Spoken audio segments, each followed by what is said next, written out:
Finalmente chegamos ao último episódio da segunda temporada de Ruptura, Coal Harbor. Muitas revelações e teorias confirmadas. Então vamos seguir em frente porque esse episódio teve mais de 1 hora, tem muita coisa pra gente cobrir aqui. Vamos começar por aquela cena da Halle encontrando o Jaime Egan, naquele gancho que foi deixado no episódio anterior. E o Jaime Egan, a primeira coisa que ele diz é bem estranha, falando como ele não ama a própria filha. O que assim não é nenhuma novidade, a gente já sabia disso, mas é a segunda parte que me deixou intrigado, porque ele menciona como ele viu na Halle a imagem de Kier Egan novamente. E não bastasse esse homem só falar desse jeito misterioso e nunca ir direto ao ponto, ele ainda menciona que já tentou gerar outras crianças nas sombras. Isso tá ligado com aquilo que a Cobell falou no episódio anterior sobre ela trazer uma das acompanhantes do Jaime Egan, porque provavelmente ao longo dos anos ele deve ter tentado trazer uma outra pessoa para talvez tomar o lugar da Helena, quando ele percebeu que a própria filha não seria a solução. Eu fiquei muito angustiado nessa cena, eu queria logo que a Halle enfiasse aquela caneta na garganta do velho, mas não aconteceu infelizmente, isso também porque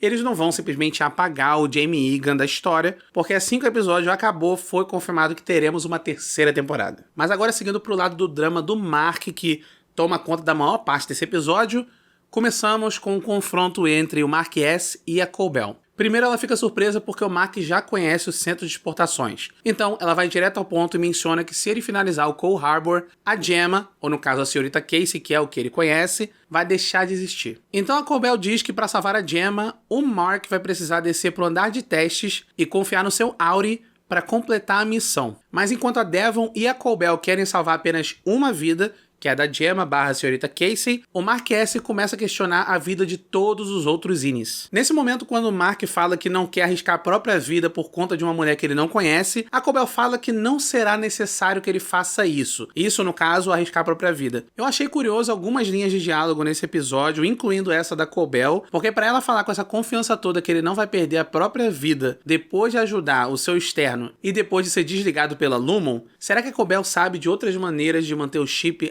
além da reintegração? A gente tem que lembrar que lá na primeira temporada, quando ela recebe o chip do Petey, é dito pra ela que ali está o Petey, e não apenas o chip dele. É como se toda a memória do Innie ainda estivesse guardada em algum banco de dados. Será que essa é a intenção do que a Cobell tá querendo dizer? Será que ela tá querendo dizer que existe uma forma de você fazer um upload ou guardar a memória dos Innis em algum tipo de servidor da Lumon? Então os dois Marks precisam conversar para entrar num consenso de como que vai ser realmente todo esse plano para salvar a Gemma. O problema é que o Innie Mark não quer arriscar a própria vida, porque ele construiu toda uma nova vida lá, ele é apaixonado pela Halle, e ele não vai se arriscar exatamente pela pessoa que colocou ele lá dentro, que é o Mark exterior. Achei muito legal a solução da cena, com eles dois conversando usando a câmera, onde cada um grava uma mensagem pro outro toda vez que ele atravessa a barreira do chip instalada na cabana. E aí a gente tem esse embate entre os dois Marks. Será que não é isso que a Gemma mencionou lá no 7º episódio, Shikai Bardo, como a tal da Eagle Death, ou a morte do ego? Porque naquele episódio, quando ela tá lendo o cartãozinho do Óticas e Design, ela menciona que isso representa uma luta sua com seu eu interno. Então provavelmente aquela cena foi uma prévia do que a gente ia ver nesse episódio. E esse episódio também confirmou muita teoria que a gente tinha levantado aqui nos vídeos de análise e nas nossas lives de segunda-feira. A primeira delas é a bebedeira do Mark. A gente tinha previsto que, por conta do alcoolismo dele, ele teria sido demitido da escola e talvez isso tivesse até alguma conexão da relação dele com a Gemma. Então a primeira confirmação é que sim, o Mark saiu da escola por conta da bebedeira. Esse debate entre o Mark Scout e o Mark S acaba chegando ao fim depois que o externo menciona erroneamente o nome da Halle,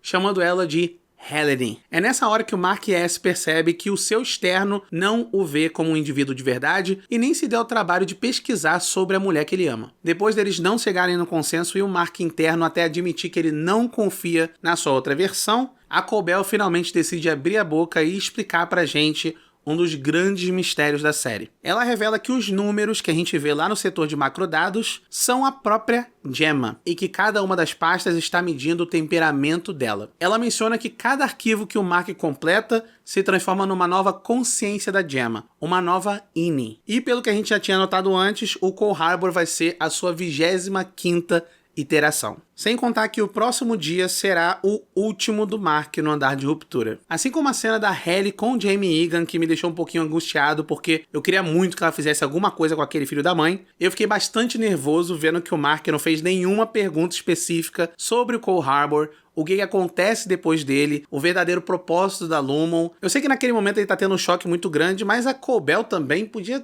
ter tentado um pouquinho. A Cobell lembra o Mark que a Helena é uma Egan e que eles não vão ter o final feliz que ele tá imaginando. Ele vai embora indignado e a Cobell reforça mais uma vez que a única solução para ele é a reintegração. Mas antes dele sair pela porta, a Cobell diz uma coisa bem rápida que me deixou com uma pulga atrás da orelha ao longo do episódio inteiro. A Cobell menciona como ela se importa com o Mark. Na superfície, isso provavelmente é apenas uma manipulação mental e emocional que ela tá fazendo com o Mark, mas e se tiver alguma coisa além disso? Será que todas aquelas teorias sobre ela ser a mãe do Mark realmente fazem algum sentido? Ou será que ela só quer continuar testando com o Mark porque ele foi a única pessoa que conseguiu trabalhar o chip de um jeito que ninguém mais conseguiu? O Mark interno fala que ele não quer mais conversar com seu externo e ele espera que na próxima vez que ele acordar, ele esteja no andar de ruptura. E é isso que acontece. Mas chegando lá, ele dá de cara com uma nova pintura chamada A Excelsa Vitória de Cole Harbor. Nessa pintura você vê representadas basicamente todas as personagens que já interagiram com o Mark nessa série inteira. Você tem não só o MDR, o Zigan e os temperamentos, mas você também tem a Devon, o Ricken, o Petey, o Milchick, a Cobell e até o Mark W. Eu acho que a única pessoa que não apareceu de verdade foi o interesse amoroso dele da primeira temporada, a Alexa. A Hayley chega pro trabalho e finalmente está muito feliz que encontrou o Mark, mas o ambiente está estranho. As luzes estão diminuídas e os corredores parecem mais misteriosos do que o normal. Essa já é a segunda ou terceira vez que eu vejo alguns paralelos visuais entre um filme que eu gosto muito e Ruptura. Dessa vez foi o Word on a Wire, que aqui foi chamado de Mundo ao Telefone ou Mundo por um Fio, que é uma série barra filme da década de 70 que inspirou muitas obras, incluindo Matrix. Você achou que eu não ia mencionar Matrix? E ela fala desse supercomputador que é tão inteligente ao ponto de criar uma nova realidade alternativa. E essa imagem dos corredores da Lumon com a iluminação fraca piscando me lembrou muito também os corredores desse filme. Sem contar que, assim como a equipe de fotografia de Ruptura, a fotografia de Word on a Wire também brinca muito com espelhos. Finalmente chegando para trabalhar no setor de macrodados, a Hayley e o Mark encontram uma estátua do Kier Egan. Ele está segurando um envelope do Sr. Milchick endereçado ao Mark, dizendo que agora os dois vão poder finalmente completar o Cole Harbor. A Hayley menciona rapidamente que ela teve uma conversa com o Kier Egan e fala pro Mark sobre esse comentário bizarro de que o Jamie Egan viu Kier Egan na Hayley. Isso é uma outra coisa que a gente também estava debatendo muito nas lives, sobre talvez o Jamie Egan não ter que procurar tanto assim por um novo sucessor, talvez o sucessor seja a própria filha, só que uma versão melhorada dela. Enquanto tudo isso está acontecendo, a gente descobre que o Dylan voltou pro andar de ruptura. Ele é recebido pelo Sr. Milchick, que entrega a carta do externo do Dylan para ele poder ler. O mais engraçado nessa cena inteira é a pressa que o Milchick tá para ir embora e poder ver o grande acontecimento que é a finalização do Cole Harbor. Então a gente tem um dos momentos mais engraçados da temporada, que é o Milchick entregando papel e saindo correndo pela porta. A carta do Dylan externo pro interno é bem melancólica, ela tem um conteúdo que eu achei que até foi uma solução bem inteligente da série, não foi simplesmente aquela coisa que muita gente estava teorizando sobre talvez um se juntar com o outro e talvez um vai sobreviver e o outro não. Eu achei bem bonito o jeito que o Dylan externo, que até agora a gente não tava torcendo muito pra ele, mas eu achei bem legal que ao mesmo tempo ele conseguiu confrontar o Dylan interno por ele ter beijado a própria esposa, mas por outro lado ele também entende a dor do interno dele, então deixa pro Dylan G a decisão de poder sair de verdade da Lumon. E finalmente a gente chega na Gemma e descobre a preparação dela para entrar na sala de Cole Harbor. Quando ela abre o seu armário para ver qual roupa ela vai ter que usar dessa vez, ela percebe que vai usar o mesmo casaco que utilizou na última noite que viu Mark antes de desaparecer. Eu ainda acho que a gente não teve um acidente de verdade, eu não tô dizendo no sentido dele ser forjado, porque forjado ele obviamente foi, mas eu acho que se algum acidente realmente aconteceu com a Gemma, ele foi exagerado visualmente para parecer que foi uma coisa maior. No andar de ruptura, a Hayley e o Mark conversam sobre a possibilidade da reintegração. E ela diz para ele que talvez seja melhor ele fazer o procedimento porque seria uma saída para o interno, seria um jeito dele sobreviver. Mas ele menciona que não quer sobreviver, ele quer viver ao lado da Hayley. Então eles aproveitam esse último momento mais íntimo e mais descontraído deles antes de tudo mudar na Lumon, e eles conversam sobre a possibilidade de visitarem outros países e outros lugares, até que a Hayley menciona que eles poderiam se encontrar na linha do Equador. Nessa hora o Mark faz um comentário que eu também acredito que seja uma prévia para algo que vai acontecer no futuro da série. Ele não reconhece Equador como local e confunde com um prédio. Então ele faz uma piadinha dizendo que talvez seja um prédio tão grande que se transformou num continente. Eu ainda acho que isso é uma prévia do que a série está planejando para o futuro, e como eu sempre digo, eu acho que a Lumon ela é muito maior do que parece, eu acho que ela ultrapassa Keir, e lembrando que nesse episódio nós não tivemos o Irving, a gente não viu de verdade como é o lado de fora de Keir. Pode ser qualquer coisa lá fora, pode ser pós-apocalíptico, pode ser super futurista, pode ser uma outra realidade completamente diferente. Isso é uma coisa que os roteiristas da terceira temporada têm muita liberdade para brincar, e eu espero que eles realmente tratem o material com muito cuidado, porque eles até podem extrapolar, mas se extrapolar demais, pode virar uma coisa, uma maçaroca de ideias muito confusa. E mais uma grande coisa que a gente estava esperando muito, finalmente Cole Harbour atinge 100%. E é daí pra frente que o episódio despiroca de vez. Do nada começa a tocar Alan Parsons Project, a estátua do Keir Egan se move, a voz do Ben Stiller sai do manequim e começa a falar pro Mark que ele concluiu o projeto que fará com que a missão da Lumon chegue ainda mais próxima da sua conclusão. Ou seja, completar Cole Harbour não era realmente a missão final da Lumon, era apenas mais um passo para tal dominação mundial global que eles estão querendo. O Sr. Miltic aparece com um discurso e umas piadas entre ele e o Keir, no melhor estilo apresentador de programa de TV, e é muito interessante você ver que o Miltic está ao mesmo tempo muito animado para o que acabou de acontecer, mas ainda está sentindo aquele desconforto por se sentir pouco valorizado ou desrespeitado pela Lumon, e o Keir que ele respeitou tanto e tratou tanto como se fosse o grande senhor dele. No meio da conversa dos dois, o Keir menciona que o Miltic é muito verboso. E isso cria uma tensão ainda maior entre os dois. Quem será que escreveu esse texto? Será que foi o próprio Miltic fazendo piada dele mesmo? Porque algumas horas ali ele tem a resposta certa, só que em outras ele fica surpreso com a resposta do Keir Egan, o que me faz pensar que talvez o texto seja do Sr. Drummond, porém tem uma terceira opção que é ainda mais bizarra, que é a possibilidade de ser o próprio Keir Egan falando com o Miltic. Um dos grandes propósitos da Lumon é trazer de volta o Keir Egan, e muita gente teoriza que talvez a consciência dos Egans esteja ainda preservada em algum lugar. Talvez eles estejam preservando exatamente dentro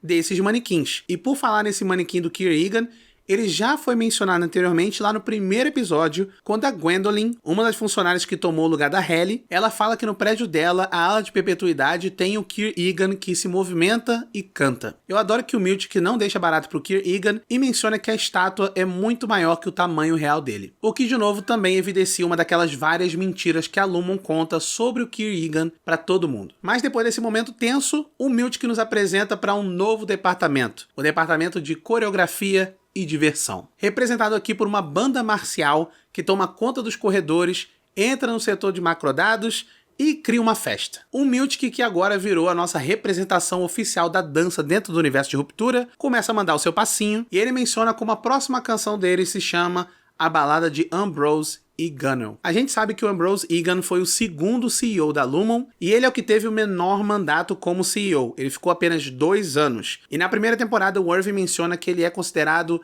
a ovelha negra da família. O porquê disso nunca é dito. Mas será que tem alguma conexão com a personagem Gunnel Egan? E se Gunnel Egan for, na verdade, a esposa ou até mesmo uma das irmãs não reveladas do Ambrose. É nessa hora que a Halle e o Mark colocam o plano deles em ação e a Halle distrai o Miltic roubando o comunicador dele e jogando na privada do banheiro. Isso permite que o Mark siga em direção ao centro de exportações, enquanto a Halle consegue prender o Miltic no banheiro. E é nessa hora que a gente percebe que, felizmente, o Dylan apareceu para ajudar a Halle. Essa temporada inteira eu fiquei me perguntando, será que o Dylan vai pro lado sombrio? Será que o Dylan vai ajudar o MDR? É muito bom ver que ele continua íntegro, tanto quanto a primeira temporada. E a cena seguinte traz a revelação do maior mistério dessa temporada, o Cole Harbour. O que era de verdade essa sala misteriosa no andar de testes? Quando a Gemma entra na sala, descobrimos que só há um objeto lá. É um berço idêntico ao que o Mark tinha comprado para eles, caso eles conseguissem ter um bebê. Isso quer dizer que a sala Cole Harbour, na verdade, é a Gemma enfrentando o seu maior problema, o seu maior trauma, que foi a perda do bebê ou o fato dela não conseguir dar uma filha pro Mark. E isso é outra coisa que a gente já previu aqui no canal, porque se você segue a gente aqui e nas redes sociais, já sabe que mencionamos que o nome do berço tinha o nome Cole Harbour, e a gente já tinha meio que deduzido aqui que a sala Cole Harbour não seria apenas uma experiência próxima da morte ou uma experiência de desvivência, porque por mais chocante que isso fosse, isso não seria tão específico da Gemma. O que realmente assustaria a Gemma era essa situação, a situação dela não poder ter o bebê. O que também prova que o grande propósito da Lumon com o chip realmente é retirar as dores e os traumas das pessoas. Ela obviamente não vai usar isso pro bem, mas ela descobriu que o chip realmente funciona. Mesmo depois de 25 salas, o Dr. Mauer continua perguntando para Gemma quem é ela, e ela não sabe reconhecer a própria identidade além do chip. Então, as barreiras do chip estão funcionando. Eles conseguiram alcançar a sua missão de fazer com que a identidade original da pessoa seja completamente deixada para trás através da ruptura. Depois que ele percebe que o Cole Harbour finalmente foi completo em 100%, o Sr. Drummond sobe do andar de testes e vai ver no andar de ruptura o que está acontecendo, e a gente percebe que ele abre uma passagem secreta no corredor à frente do centro de exportações. Outra coisa que a gente também tinha previsto, que existem várias passagens secretas dentro da Lumon, e com certeza isso justifica lá no primeiro episódio porque que o almoxarifado e o banheiro e tudo mais tinham mudado de tamanho e toda a planta do local estava diferente. A sala de descanso e a sala de segurança não eram mais as salas que eram anteriormente. É nessa cena do Drummond que a gente tem o retorno da personagem da Lorne, a líder do Mamíferos Nutríveis, que infelizmente está levando um cabritinho para o sacrifício. O Drummond diz que o animal serve como sacrifício e será enterrado com a Gemma para ajudar o seu espírito a guiá-lo aos portões de Kier. Típica baboseira de culto fanático. Nessa hora ela pergunta quantos animais mais ela vai precisar oferecer para o Sr. Drummond e ele diz que serão quantos o fundador achar necessário. Isso deixa claro que na verdade tivemos outros sacrifícios antes, mas para quem? Dessa vez é a Gemma. Quem será que eles utilizaram anteriormente? Será que foi algum conhecido do Mark ou de outra pessoa do andar de ruptura? Quantas outras vezes eles já testaram isso anteriormente? Ou será que eles só testaram várias cabras para a própria Gemma? Se você parar para perceber também o layout do andar de testes, dá para você ver que tem uma sala idêntica da Gemma na frente da dela, só que a porta tá trancada.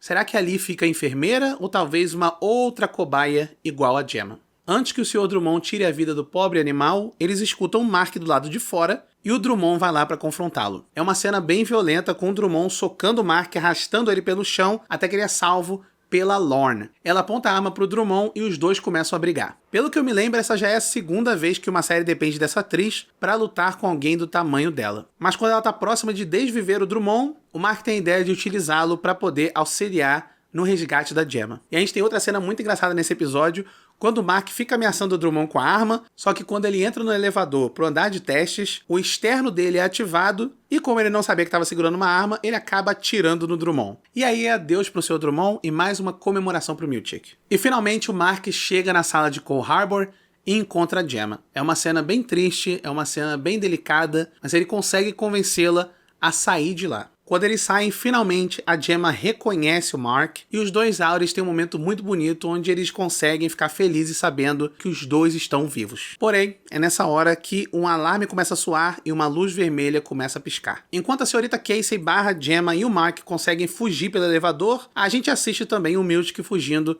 do banheiro. Só que dessa vez ele dá de frente com um novo departamento inteiro liderado pelo Dylan, pronto para atacá-lo. Quando o Mark finalmente chega na porta de saída para Lumon, ele pede para Gemma sair, mas ele não vai junto. Depois que eles subiram no elevador, os zines foram reativados. Então agora a gente está vendo o Mark S percebendo que ele não conhece de verdade a Gemma. Essa não é a pessoa com quem ele quer ficar. E é nesse momento que aparece a Halle logo atrás dele. E é nesse momento que a gente já tem a conclusão de um dos grandes dilemas da temporada. Será que o Mark ia escolher a Halle ou a Gemma? E como no fim a decisão ficou pro Mark interno, obviamente ele decide aproveitar o pouco tempo que ele tem com a mulher que ele ama. Isso lembra bastante uma coisa que foi mencionada lá no segundo episódio, que a gente vem teorizando bastante nas lives, que é aquele momento super rápido que o Mark chama a Devil de Persephone. E se você não lembra a conexão que eu tô querendo fazer, é essa aqui. Pode ser Persephone também, porque Persephone ela foi roubada da mãe para ser levada para o submundo. Isso pode estar ligado à história do Mark. Então, a Persephone, ela tenta ajudar um garoto chamado Orfeu. E aí, o Orfeu, ele se apaixona. E essa menina, que aí a gente pode fingir que é a Gemma, né? Ele tenta trazer ela do submundo. Ela tenta trazer ela para o mundo dos mortos. Que é a Gemma. A Gemma tá morta, basicamente. Né? Entre aspas, ela tá morta. Ele tenta trazer a Eurídice do mundo dos mortos. Só que quando ele tenta trazer ela do mundo dos mortos, o Hades, ele faz um trato e diz assim, tá, você pode levar ela, mas você não pode olhar para trás. Pode você olhar para trás. Que lascado, né, velho? Só que acontece, o otário, ele olha para trás, porque ele não tá ouvindo os passos da Eurídice. Então ele olha para trás, e aí ele descobre que ela ficou presa para sempre, então ele perdeu ela. Por quê? Porque obviamente a série vai tentar fazer o Mark ficar com a Hailey. Então a gente termina o episódio e a temporada com a Hailey e o Mark correndo de mãos dadas, enfrentando o destino sem saber o que os espera. É uma cena muito bonita, a música, a reutilização da película no visual, sem contar que me pareceu muito uma referência ao final do filme A Primeira Noite de um Homem, do Dustin Hoffman. E por mais que muita coisa tenha ficado em aberto, foi bom saber que a gente não terminou num gancho tão angustiante quanto da última temporada, onde a gente não tinha ideia do que ia acontecer, a gente queria saber na hora. Então essa temporada também termina com uma grande revelação, uma grande reviravolta, mas pelo menos não uma que vai te deixar acordado à noite até a próxima temporada estrear. E agora a gente percebe que a maioria dos mistérios ainda não foi resolvido e não tivemos um tempo no episódio final com alguns dos nossos personagens favoritos, como a Senhorita Wang, a Regabi, o Irving ou o Rickon. Mas todas as pontas soltas e as teorias que foram confirmadas e as que foram reabertas, a gente vai debater na segunda-feira, 9 horas, aqui no canal e também num vídeo que vamos lançar depois de crítica da segunda temporada e as nossas previsões para a terceira. Diz aí nos comentários o que você achou de Cole Harbor, o último episódio da segunda temporada de Ruptura. Essa não é a primeira e nem vai ser a última vez que a gente vai falar de Ruptura aqui no canal. Agora que a temporada acabou, a gente pode focar em coisas muito menores e mais específicas que eu acho que são muito mais divertidas de debater. Para não perder nenhum pedacinho do nosso debate de Ruptura, curta o vídeo, siga o canal, deixe um comentário e não se esqueça de virar um membro do Primeiro Contato Sci-Fi ou virar um apoiador nosso no Apoia-se. Até a próxima, tchau!